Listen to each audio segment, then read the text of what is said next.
Salam Triteos, salam satu keluarga Allah. Pada siang hari ini, sedulur Triteos, saya akan memberikan topik dengan judul Mengapa Gnostik Modern memiliki pengikut yang banyak. Sedulur-sedulur, kemarin saya membahas mengenai ajaran Gnostik modern, yaitu ajaran Gnostik yang memuja transenden secara ekstrim, yang sudah memiliki tatanan dogma, tatanan doktrin, dan memiliki kitab suci. Kenapa sih saya harus membahas ini? Ya, sedulur-sedulur. Karena paham Gnostik modern ini adalah musuh dari Alkitab. Kenapa demikian? Karena Alkitab itu memuliakan hipostasisnya. Sebab Allah Bapa yang transenden tahu betul bahwa manusia yang keadaannya dalam kasta terendah, dalam susunan makhluk surgawi, itu sangat kesulitan untuk memahami Allah Bapa yang transenden. Karena sangat kesulitan dan Allah Bapa itu tahu kapasitas kita. Makanya Allah Bapa itu memberikan takaran yang ini sesuai anaknya saja, sesuai anaknya yang tunggal. Kalau kamu tuh seperti ini, mengikuti teladan ini, ya sudah. Ya sudah, berarti kamu sempurna. Itu yang ditulis di dalam Alkitab. Nah, Alkitab memiliki musuh, yaitu adalah ajaran Nikolaus yang dibenci oleh Tuhan Yesus, yaitu Gnostik modern. Nah, perlu panjenengan ketahui bahwa ajaran Gnostik modern ini sangat laris manis. Loh. Ya enggak begitu. Kalian menganggap bahwa ini ajaran Gnostik modern itu adalah agama Nikolaus. Wah, yang namanya ajaran dari iblis itu bisa menyamar berbentuk apapun juga. Iya kan? Nggak harus. Masa ada ajaran yang supaya diterima masyarakat banyak, lalu kemudian dia menamakan dirinya Nikolaus Movement. Kan ya nggak laku. Atau menamakan dirinya Antichrist Movement. Atau 666 Movement, ya nggak laku. Ya nggak laku ya. Nah, ayo dong yang pinter ya, yang pinter. Kalau kita menganalisa ajaran Gnostik modern ini, kenapa kok diterima oleh masyarakat banyak? Itu kalau kalian mempelajari ajaran ini, ajaran dari Nikolaus ini, memiliki ciri. Yang pertama adalah ringan dipikir. Ripik. Saya singkat dengan istilah ripik. Kenapa saya bilang ripik itu? Karena memang mereka itu tidak pernah membahas tentang ketuhanan. Lah apanya yang mau dibahas? Apanya yang mau dibahas ya sudah jelas, namanya juga Gnostik modern, ajaran Gnostik ya, Tuhan itu satu, Tuhan itu suci, sudah. Itu saja. Nggak ada, ini aspeknya begini, ini begitu. Sama seperti orang Kristen yang berdebat 4 corak Trinitas, ada oneness, ada homoousios, ada homoiousios, ada heterousios. Orang Kristen itu sangat ingin mengetahui aspek-aspek ketuhanan dalam iman Allah Bapa transenden. Ya. Bahkan didorong oleh bapak-bapak gereja. Mereka sampai berdebat, berdiskusi. Ya kan, Konsili Nicea itu hampir 1 bulan mereka berdebat. Kalau untuk ajaran Gnostik modern ini ripik atau ringan dipikir. Mereka sudah memahami bahwa konsep ketuhanan mereka itu abstrak atau transenden. Jadi hanya satu dan maha suci, sudah begitu saja. Ya, nggak ada yang bisa dibahas, nggak ada yang bisa dipikir, nggak ada yang bisa dianalisa, nggak ada yang bisa dibahas. Lah karena itulah justru pada suka. Karena tidak ada perdebatan di dalam konsep ketuhanan. Ya, lah nggak punya hipostasis.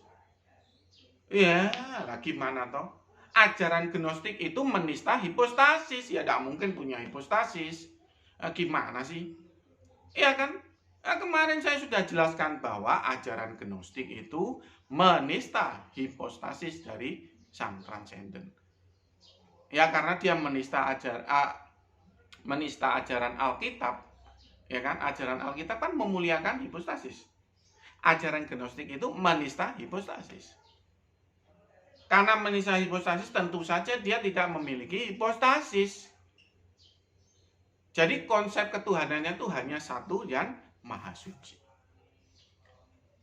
Nah itu sangat ringan untuk dipikir. Ringan. Nggak ada mereka perdebatan di area itu. Nggak ada. Ya sedulur Tritios ya. Itu kenapa mereka tuh laris ya. Jadi kenapa masyarakat modern ini sangat menyukai ajaran Gnostik modern itu karena ripik atau ringan dipikir. Tidak perlu kita berfilsafat tinggi-tinggi. Nah lalu yang kedua, kalau panjenengan memahami ajaran Gnostik modern ini, itu menimbulkan rasa kepercayaan diri yang sangat tinggi. Atau self-esteem yang sangat tinggi. Loh kok bisa begitu? Lah karena mereka memiliki Allah yang transenden, maha suci, dan serba maha. Loh, ini kan Allah sang transenden ini kan hanya hasil pikir. Hasil pikir dari ajaran Nikolaus. Ya kan? Ya dia mau berpikir apa ya kan suka-suka Nikolaus. Ya kan? Ya dia mengatakan bahwa oh ini maha seperti ini, maha mengetahui misalkan ya kan, maha suci. Ya pokoknya semua maha. Semua maha ditaruh di situ. Nah, karena semua maha ditaruh di situ mengakibatkan umatnya itu sangat percaya diri. Wah, aku punya Tuhan yang serba maha itu. Gagah. Kalau jalan aja begini tegak. Jalan gitu kan, tegak gitu kan. Debat sama orang Kristen gitu kan. Apalagi orang Kristen punya Allah kalah gulat. Ya kan? Ya kemarin hipostasisnya Allah ya kalah bergulat dengan Yakub ya. Sudah saya bahas kemarin itu. Wah, makin percaya diri mereka. Ya kan? Wah, apalagi ada hipostasisnya Allah itu yang mati digantung di kayu salib. Wah, makin percaya diri mereka. Wah, ajaran ini memang membuat pengikutnya merasa percaya diri.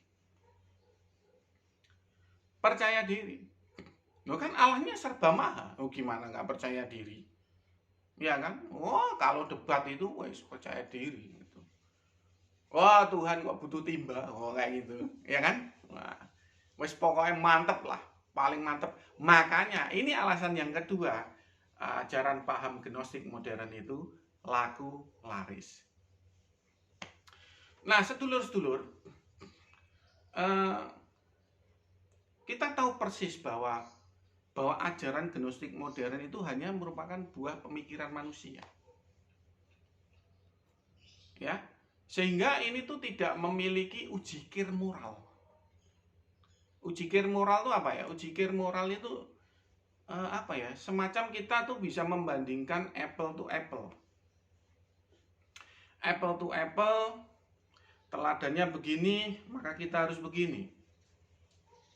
Teladannya tuh mengampuni musuh, kita harus mengampuni musuh juga.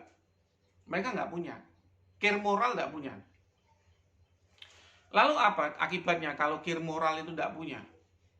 Ya malah justru laris. Malah justru kebanyakan pengikut. Malah justru pada suka. Loh kok bisa begitu? Manusia itu kan punya free will. Kalau free will-nya dikekang dengan uji kir moral, ya nggak suka mereka. Siapa sih yang suka mengikut Tuhan Yesus? Nggak ada. Dikit kalau ada. Loh kok begitu? Uji kir moralnya tuh ketat. Ketat. Kalau panjenengan lihat gereja yang kaya raya itu sebetulnya tidak lulus uji kir moral dari Tuhan Yesus. Nggak lulus, saudara. Ya, tapi kan mereka tuh kan mengaku mengikuti Yesus, tapi sebenarnya nggak lulus. Nggak lulus, secara uji kir moral nggak lulus. Jadi sebetulnya itu semacam aliran yang sesuai dengan pengajaran Alkitab itu sebetulnya cenderung tidak laris. Justru yang laris itu adalah gnostik modern. Karena dia tidak perlu memiliki ujikir moral. Nah, itu yang ketiga. Ya kan? Nah, sedulur-sedulur, perlu ketahui ya, panjenengan ini ya. Gnostik modern ini adalah sebetulnya akan kita hadapi ke depannya ini. Kedepannya akan kita hadapi, kita akan head to head dengan mereka. Ajaran Nikolaus ini. Nah, oleh sebab itu sebaiknya para apologet ini ya, saya hanya memberikan saran ya, itu harus memiliki strategi. Kenapa demikian? Karena pengikut mereka ini banyak. Pengikut mereka ini banyak. Ya itu alasan yang tadi saya sudah kupas, ringan dipikir. Mereka nggak ada perdebatan di area teologi, nggak ada. Lalu membuat rasa percaya diri yang luar biasa karena Allahnya itu serba mahal, atau sang transenden itu serba mahal. Makanya mereka merasa sangat percaya diri kalau mereka bilang Tuhan kok berkolor. Nah, udah. Mereka sangat percaya diri. Oh, paling seneng mereka ngomong seperti itu. Ya. Ya karena memang mereka sudah memilih bahwa ajaran Nikolaus ini, ajaran gnostik modern itu ajaran yang memang sesuai dan simetris dengan mereka. Lalu yang keempat, yang terakhir ini ya, kenapa ini pengikut gnostik modern itu banyak? Itu karena sesuai kodrat manusia. Nah, ini yang paling sulit ini. Untuk kita mengalahkan mereka tuh di sini. Roma 3 ayat 23 itu tertulis bahwa semua orang telah berdosa dan kehilangan kemuliaan Allah. Jadi secara kodrat memang manusia tuh berdosa. Nah, akibatnya apa? Akibatnya itu mereka tuh selalu memiliki pemandangan bahwa yang bersifat daging itu dosa, yang bersifat transenden itu suci. Nah, oleh karena 4 alasan ini, sedulur Tritios ya, gnostik modern itu memiliki pengikut yang sangat banyak. Jadi istilahnya begini ya, Ini saya kasih salah satu contoh. Misalkan kita hidup di zaman Tuhan Yesus ya. Nikolaus hidup, Tuhan Yesus hidup di tahun 30 Masehi. Misalkan ini contoh misalkan.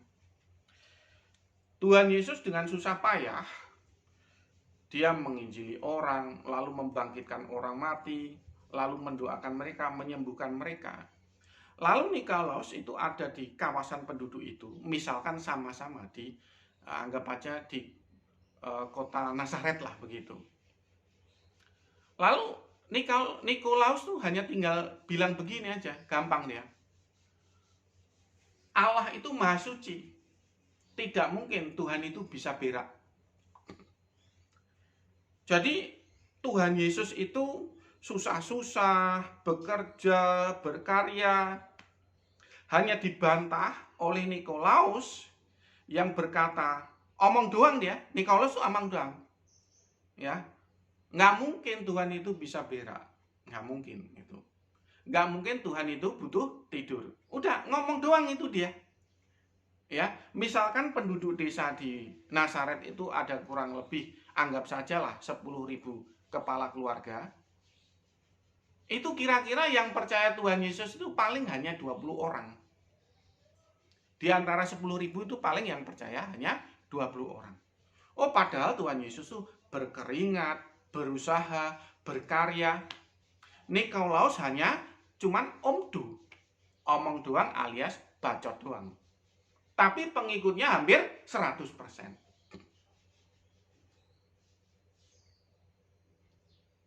Ngerti ya, sedulur ya? Ngerti ya, sedulur ya? Kenapa kok gnostik ini memiliki banyak pengikut? Bayangin loh, Tuhan Yesus itu bisa membangkitkan orang mati. Ya, bisa membangkitkan orang mati, menginjil, berjalan dengan usaha, dengan peluh, dengan karya yang ajaib dan sebagainya. Sedangkan Nikolaus itu cuman omong doang. Bahkan tuh paling ya bisa sambil ngerokok, sambil ngeses gitu, sambil udut begitu kan, nyantai begitu. Dia tinggal bilang, nggak mungkin lah, Tuhan itu suci, nggak mungkin Tuhan itu bisa punya kolor. Udah, pengikutnya itu bisa 9.980 orang. Loh, lah gimana tuh kalian ini? Nah, memang kodratnya tuh seperti itu. Makanya kalau kalian yang mempercayai Injil, yang mempercayai Kristus, yang mempercayai kekristenan sebagai jalan hidup panjenengan, ya kita harus memakai strategi untuk mematahkan gnostik modern ini. Sulit bro, sulit. Ya, karena secara kodrat itu sudah berpihak kepada mereka. Iya.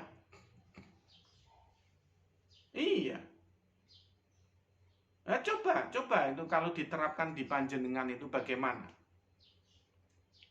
Ya kan? Tuhan Yesus tuh susah-susah loh membangkitkan orang mati. Itu hanya punya pengikut sekitar 20 orang di antara 10.000 orang. Yang 9.980 orang ikut Nikolaus, padahal dia cuman omong doang sambil rokok-rokok. Ngomongnya pun nggak perlu filsafat tinggi-tinggi, cuman bilang Tuhan itu suci, tidak mungkin Tuhan itu bisa berak. Oh bayangin, cuman ngomong begitu. Punya pengikut 9.980. Padahal Tuhan Yesus sudah membangkitkan orang mati. Nah, untuk menghadapi ajaran gnostik modern ini, panjenengan harus punya strategi. Harus punya strategi. Jangan ngawur, karena musuh yang kalian hadapi ini benar-benar ular tua. Ya, tidak semudah itu ya untuk menghadapi mereka. Gitu ya pesan saya, sedulur Treteos ya. Oke? Dan harap dicatat, itu penting sekali dalam perjuangan penginjilan panjenengan. Salam Triteos, salam satu keluarga Allah. Tuhan memberkati.